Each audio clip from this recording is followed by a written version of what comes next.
This is the Zuta GBG 120, and I don't say this lightly. I think this could be the most versatile valve amp ever.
So I've had this amplifier for a while now, and I've spent a good amount of time with it, and that's what I like to do before I do a full in-depth review.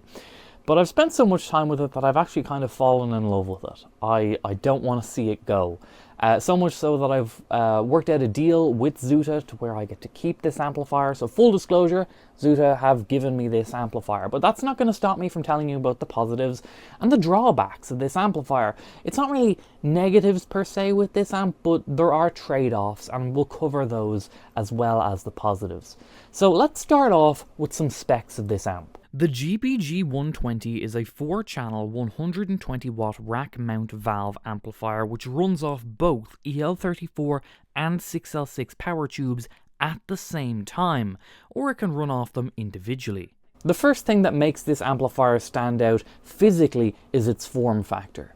This is a 3-unit high rack mount amplifier, which already is pretty rare. You don't see that very often. And not only is it small height-wise, but it's also very shallow. It's about the depth of my hand. But to further the size of this amplifier, I think it's very much worth mentioning that it is actually 3 units high. And what I mean by that is that a lot of times when you've got valve or tube-based amplifiers that you're rack mounting, you're required to leave space on the top. You'll have something like one of these. It's a see-through grill, and you'll mount it kind of above the amplifier before any other units stacked on top.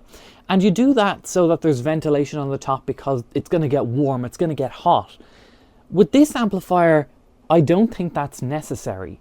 I think it could actually just be mounted straight into a rack with some gear on top. That's how I would do it. That's how confident I am, because I've had this amplifier on for a very long time. It is not even warm.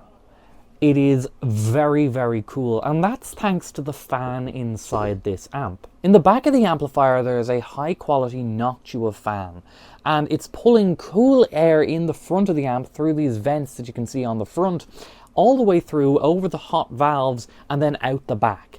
The top stays, it's not even warm. It's a very efficient cooling method, but like we're talking about, there's trade-offs here. There is a little bit of fan noise with this amplifier. It's low noise in comparison to like certain like regular fans. It's a high quality fan. It's if you're familiar with PC building, Noctua fans are kind of a more premium fan for low noise. But there is fan noise with this amplifier. It's not silent. So if you're in a quiet room like this and you're up close to it like I am with a microphone right here, you'll probably hear some background fan noise. That's your trade-off, and it's a trade-off that I will happily make because it means that you can actually rack mount this amplifier with 3 units instead of requiring extra space up top. But the physical benefits of this amplifier don't stop there. I have to state that this is probably my favorite amplifier visually, and that's not just from a personal preference, but also from a practicality standpoint. Now yes, personal preference wise, I do like the colour of this blue anodized aluminium, and they could have got away with just making it black and just blending in, but they have gone for a nice bright colour, which probably costs more to do, but I like it. I think it stands out, and yes, it also does look somewhat like a spaceship and feel like it too, with these buttons that light up different colours, all of the little buttons. I really like that. But beyond that, there is the practicality side.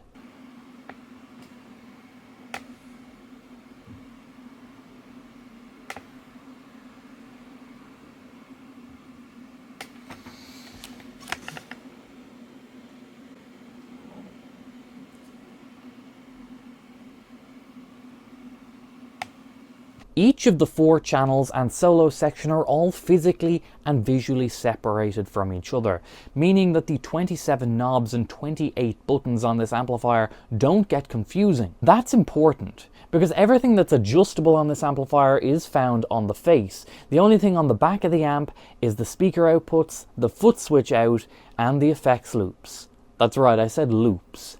There's 2.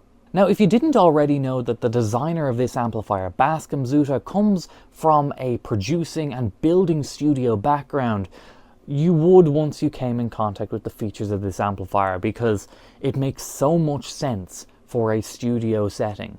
A rack-mounted amplifier in a studio, or live for that matter, it just makes so much sense with the features that this has.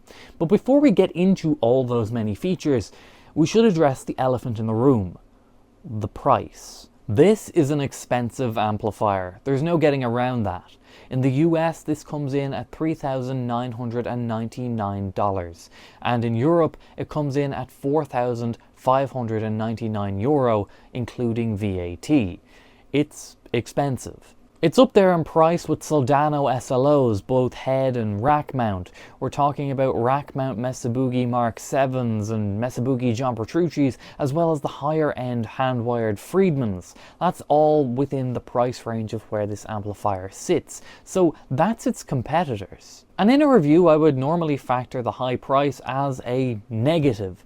But I don't know what it is about this amplifier. Maybe it's just that you can actually see where the money is spent, but it makes that high price pill just a little bit easier to swallow. It's clear to see that everything on this amplifier has been built from the ground up and to an exceptional quality. The rack chassis has to be custom built. It has both series and parallel effects loops and runs off both EL34 and 6L6 power tubes at the same time. And even these little light up switches on each channel, Zuta could have very easily cut corners and costs by making them little toggle switches and just labeling them. But instead they've gone the extra mile and done these custom light up switches that are custom printed and everything.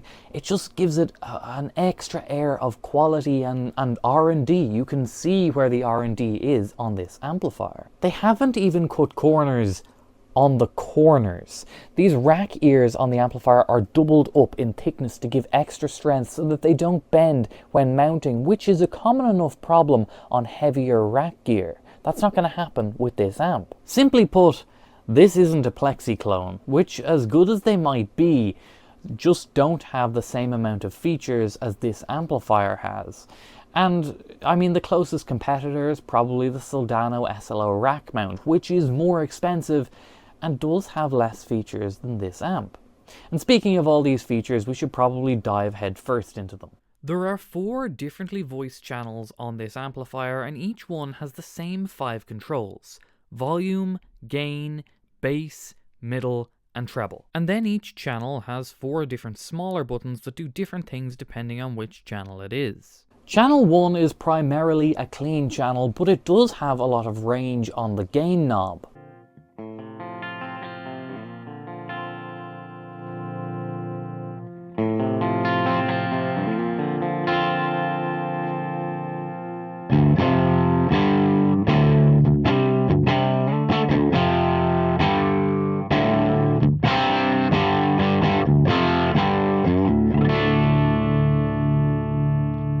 For switches, it has a bass cut,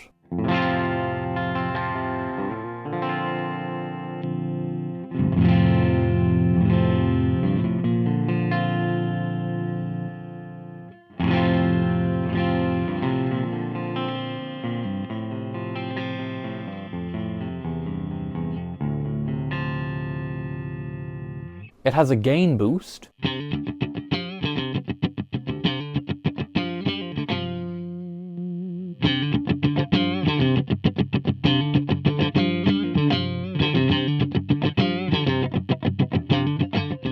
It also has a noise gate, which I don't find myself using very often because I tend to use channel 1 as a clean tone, but because it's got that ability to get some decent gain on it, it's nice to have it. And it's also especially good to have it because channel 1 I tend to use for pedals as well, and using gain pedals on channel 1, having that noise gate can be useful. And finally, we also have a treble boost button.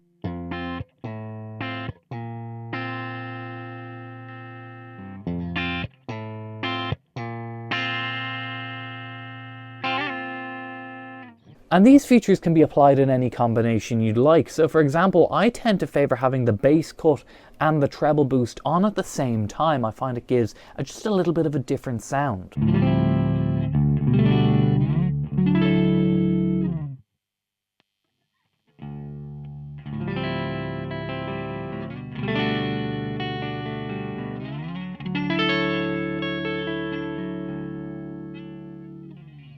Channel 2 is where we start to get into gain territory.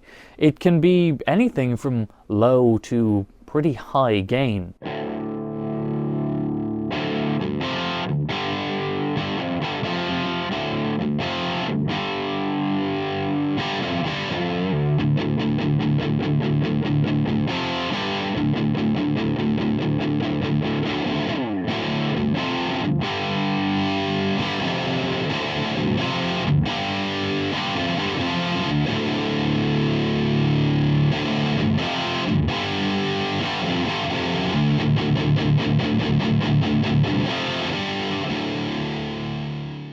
For switches, we have a vintage switch, which allows us to go into a vintage plexi mode. It really lowers the gain quite a bit and gives it more of a classic amp type of feel.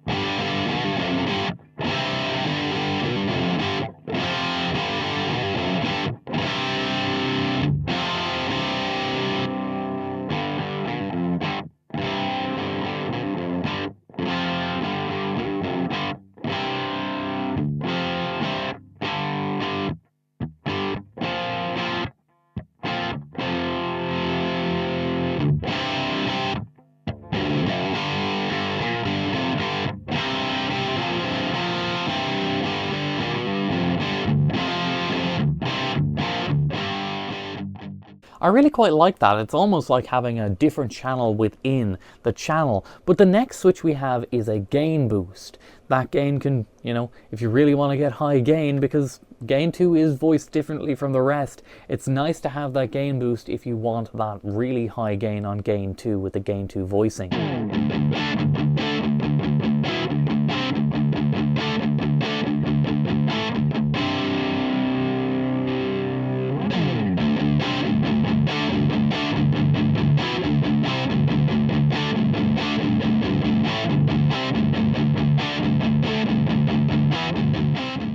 And of course, if you're applying the level of gain that we're talking about on channel 2, it would be very useful to have that noise gate. So we have that as well.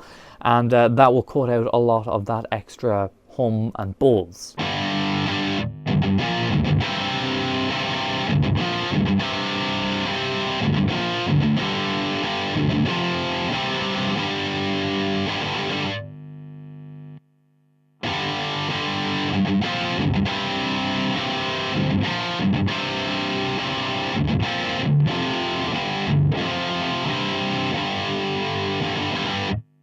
And finally, for channel 2, we have a treble boost.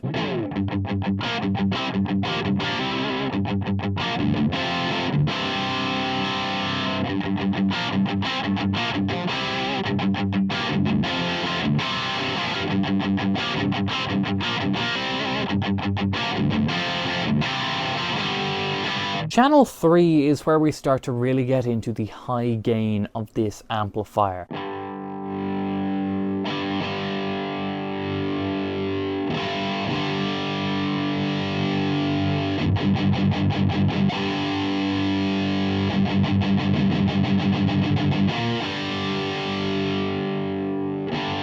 We've got a vintage mode, so it's again kind of a lower gain plexi-esque type of sound, but it's very much voiced differently to channel 2. So it's again somewhat of a channel within a channel on this channel 3.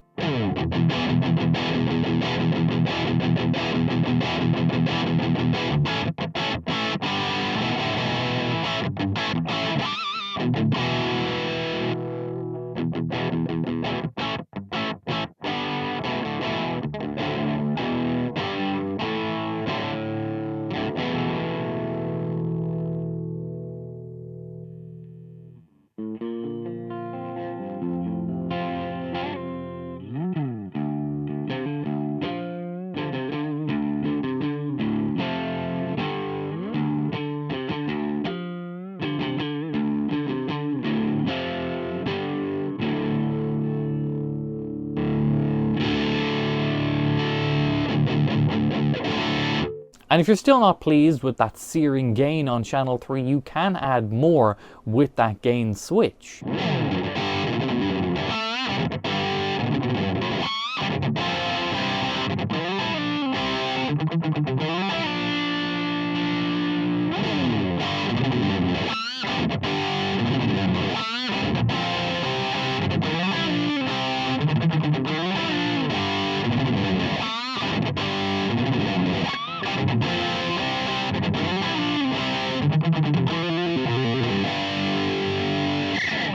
With the amount of gain that's on channel 3, I think it's almost mandatory to have that noise gate on.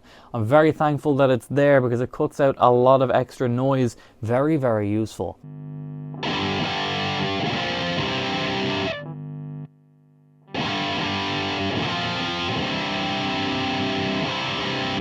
And finally, just like channel 2, it's got a treble boost.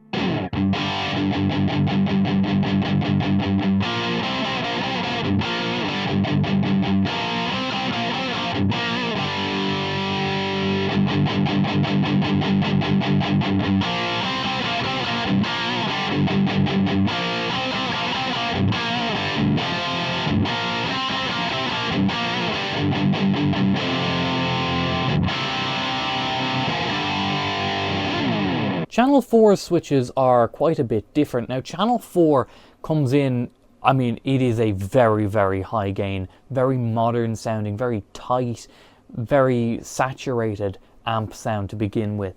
You're not getting the vintage plexi vibes on this channel, but you are getting something different.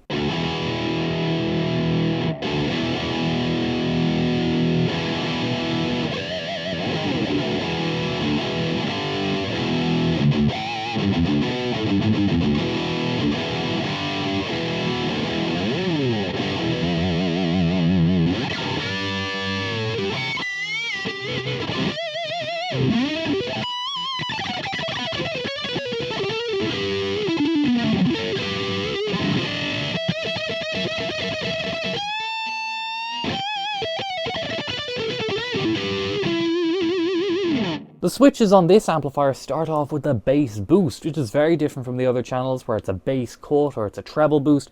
We're starting off with a bass boost on channel 4.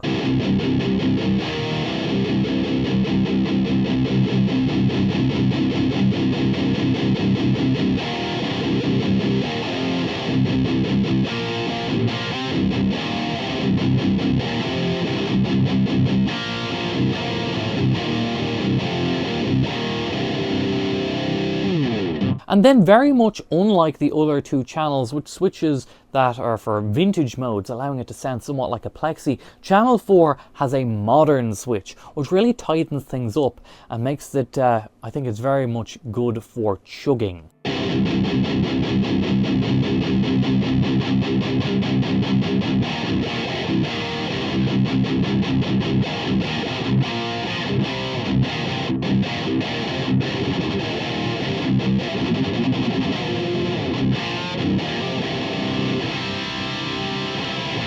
And naturally, with all this gain, you're going to need a noise gate, and we've got one on here as well.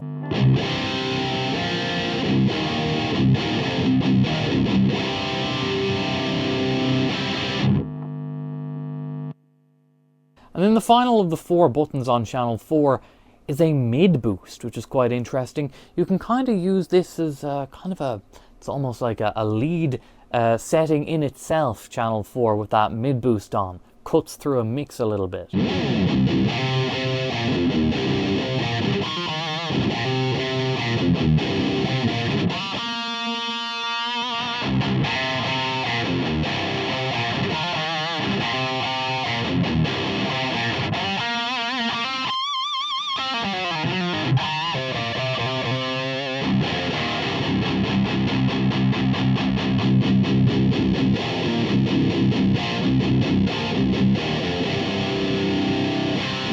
So that is the 4 channels of the amplifier, but there are more settings to go through.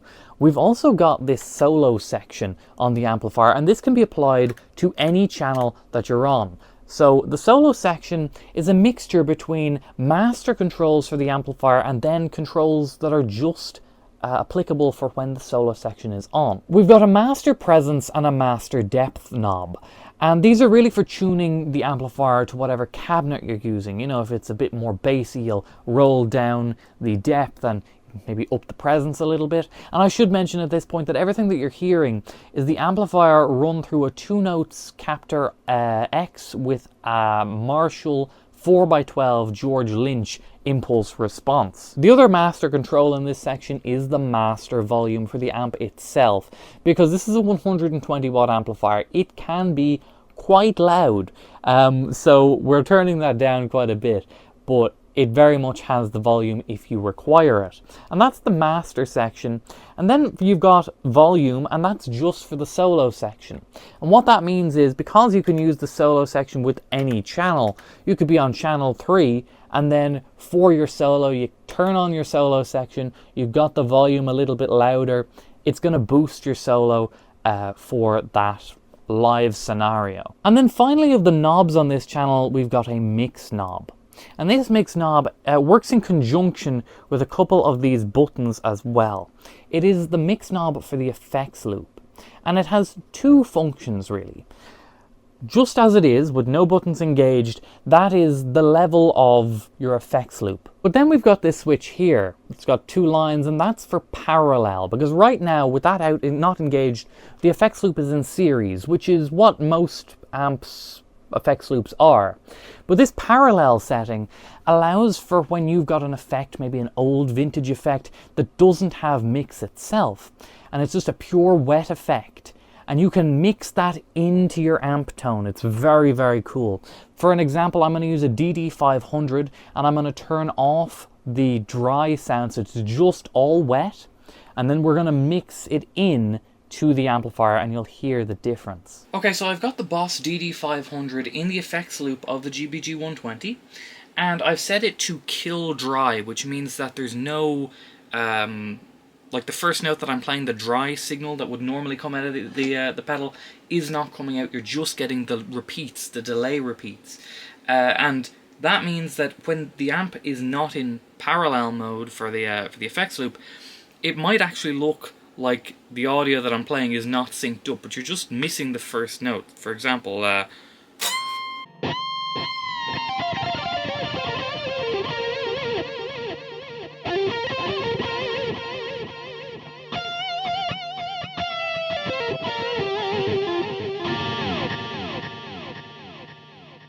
so that isn't very useful. So what we do is we switch into the parallel mode, and that way this whole thing changes. The mix knob is now the level of the delay I can mix into my signal. So when it's down completely, there is no delay.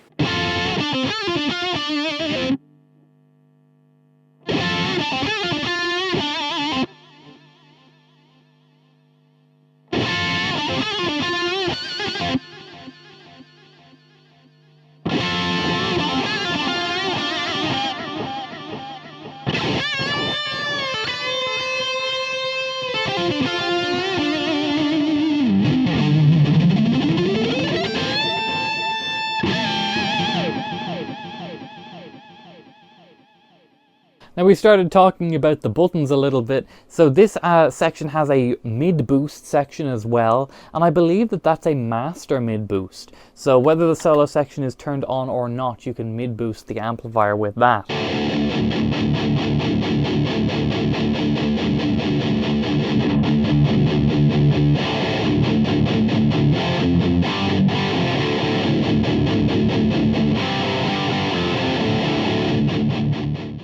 You've also got the effects loop on or off. That's also foot switchable controlled, and as well as the solo effects loop, because you've got 2 effects loops on here. And what that means in a practical sense, what you could do is you could have your main effects loop with some reverb in it, and you could use that for just kind of across the channels, and you can turn it off as well. But you can have that over with the amplifier. And then you could have like a long delay setting that you're really only going to use just for solos. And you could have that in your solo effects loop, which means that when you engage the solo channel, let's say you've got a little bit of a volume boost as well for that, so you're getting a volume boost, you're also engaging your delay, which is over beside the amplifier, you don't have to bother stepping on it, all with one switch, you're turning on your solo delay, and it's just practical use.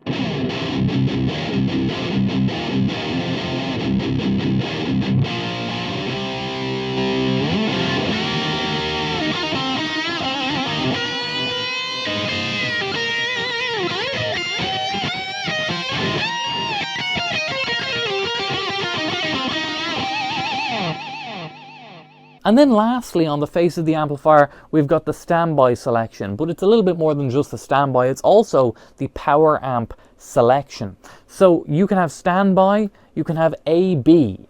AB is the full 120 watts, and it is both sets of EL34s and 6L6 power tubes. It's both at the same time. Then half power of the amplifier, you can switch to A, which is just your 6L6s, or B, which is just your EL34s. And some people claim that power tubes don't have a difference on the sound, but I'll let you decide. I'm going to switch between all 3 setups and you can hear the difference, or lack thereof, if that's what you decide.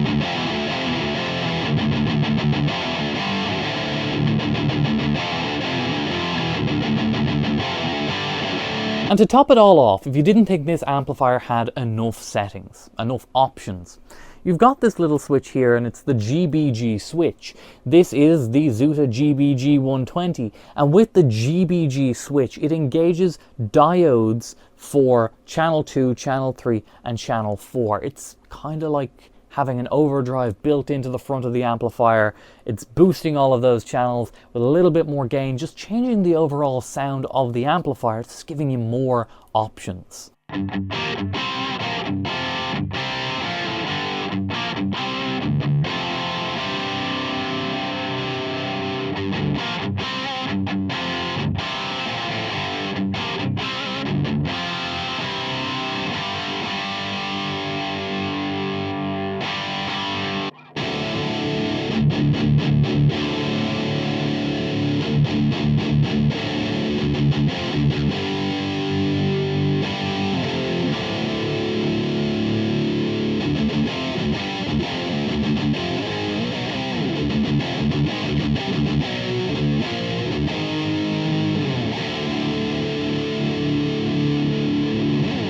So as you've seen, this amplifier is pretty versatile, I think it's safe to say.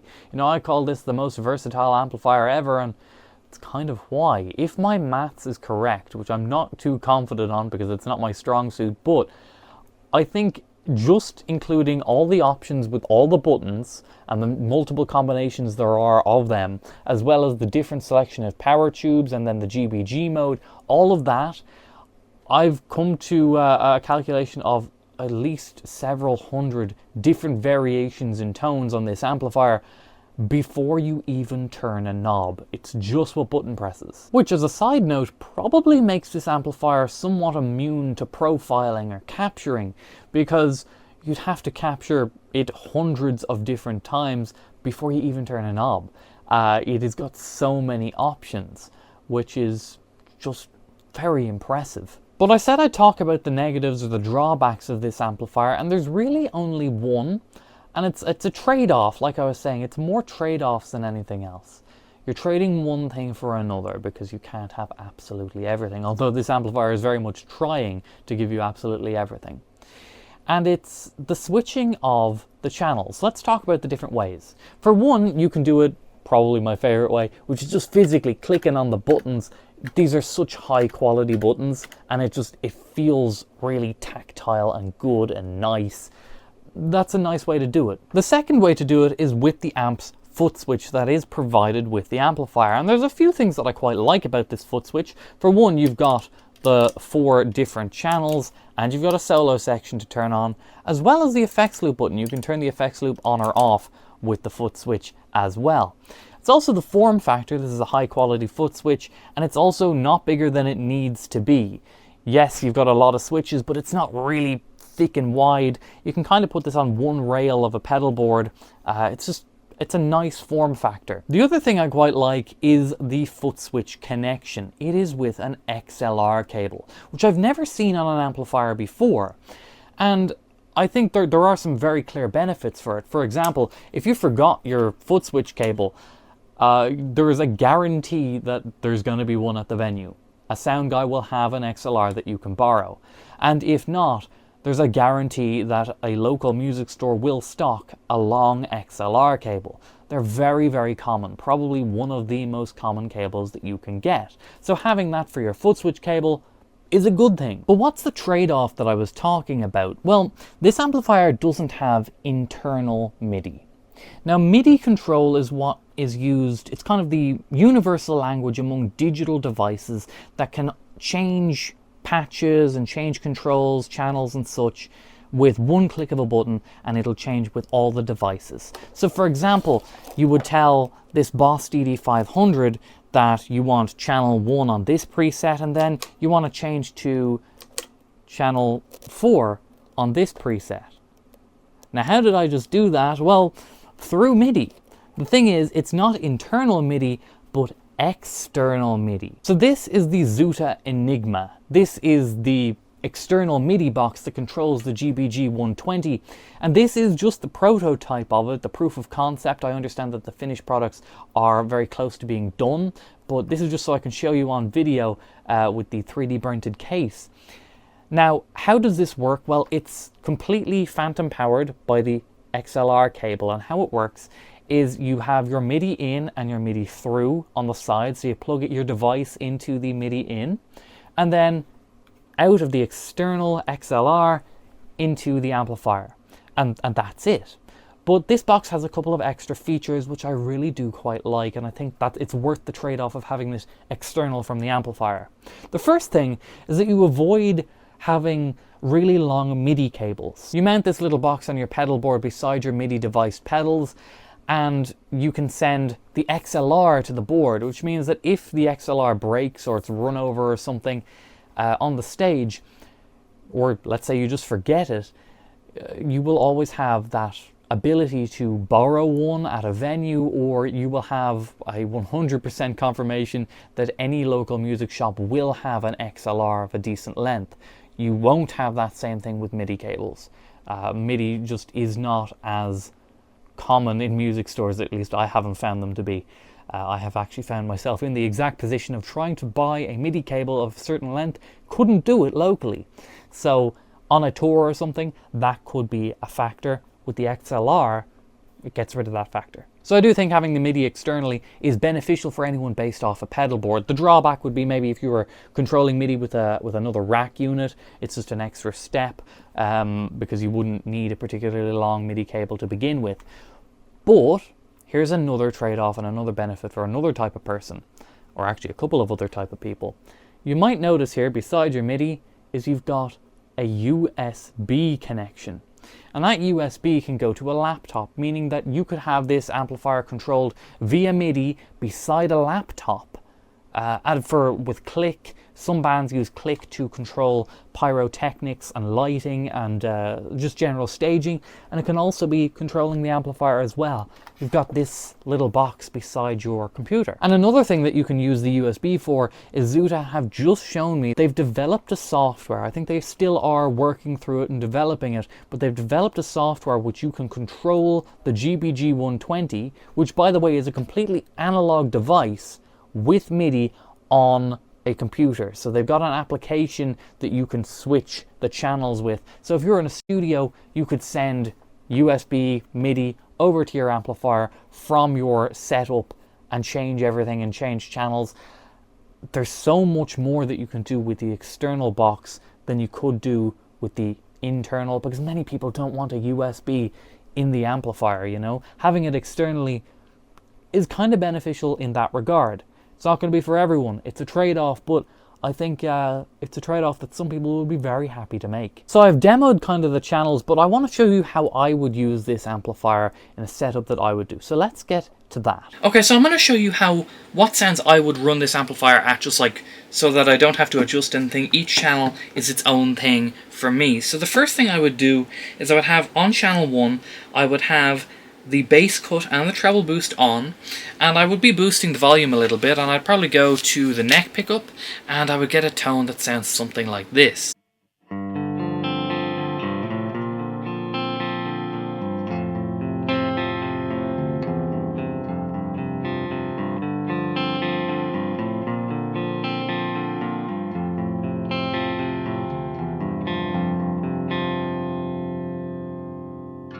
Now onto channel 2, this would be my lower gain-ish setting. I mean, like kind of a crunchy-ish thing.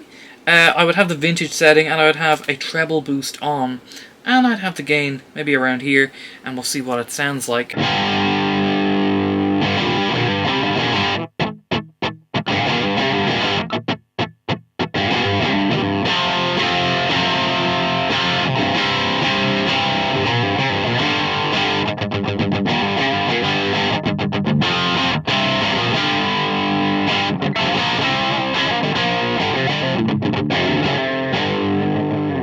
I think that sounds quite nice.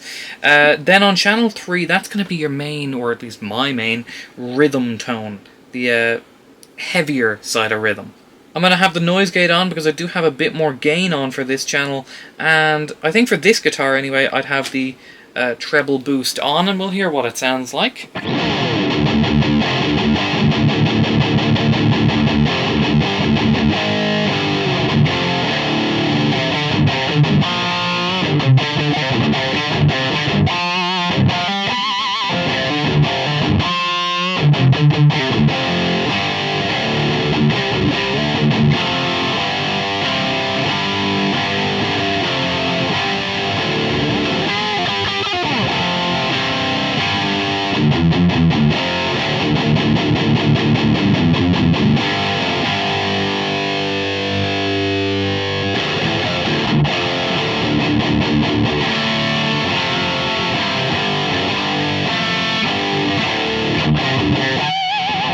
Okay, and finally for channel 4, there's a lot of gain on this, and it's probably a bit more than I would ever use for rhythm from my personal playing. I can get a lot from channel 3.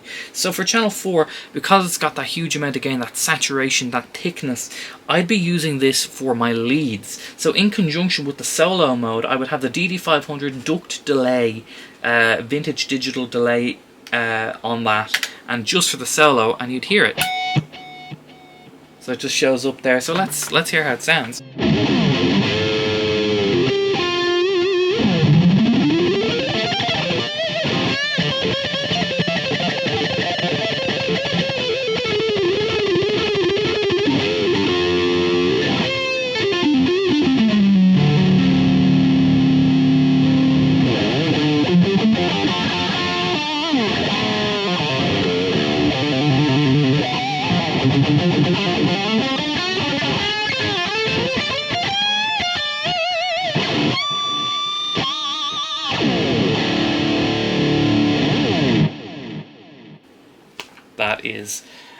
That is nice. So what are my final thoughts on the GBG 120? Well, you know, normally I ask when I find a product, who is this for? And the answer to this one is strangely everybody. You know, I know the price is going to be the deciding factor for most people, and that's completely understandable. This is an expensive amplifier, but feature-wise, I think it kind of does everything for everyone, which is very impressive. Yes, it is expensive, but then again, there are guitars out there that are 10 grand or 15 grand or even more. So there's definitely a market for an amplifier like this. And I can absolutely see it being used in studios. Oh my gosh, it is so versatile. I've found great use for it for demoing stuff. So in studios, it's going to be a beast because there's lots of amp collections, but if you have an amplifier that kind of does everything, then, you know, why do you need stacks and stacks of amp heads? I know many studios that use Kempers for that kind of idea, but a lot of people don't like the idea of digitization. This is almost like an analog Kemper, in the sense that it kind of does a plexi or a modern amp or a vintage amplifier or a clean amp, or when it does it all, EL34 or 6L6 or both. You can do a lot. So a huge thank you to Bascom Zuta for sending me this amplifier. And well, if you've ever get an opportunity to try one out, I highly, highly recommend it. Thank you for watching. Like the video if you liked it. Subscribe if you want to subscribe. And I'll see you next time. Bye bye.